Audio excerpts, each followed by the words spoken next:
Bandeko ba bolingo, lelo tozopresente bino émission moko tobandi ya sika na nkombo ya Vieux Mbanga.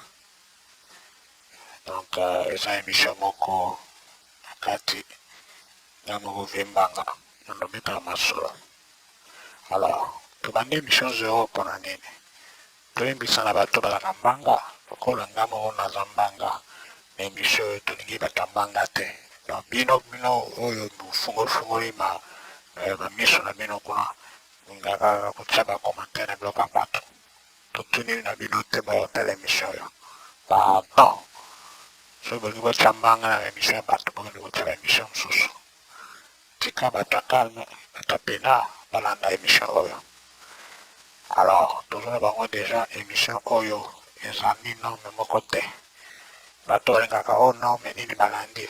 Pardon, bokende kotia bacommentaire na bino baémission mosusu. D'ailleurs yango bomonake nazobana na kofinga nafingi bino oyo bozofinga mbanga na nga nafingi bino mbanga na bino moko mpe likambo nini tosomtaka bilako oza souverain te boyaka kotala motu aza ndenge mpo kofingaka ye likambo nini nango.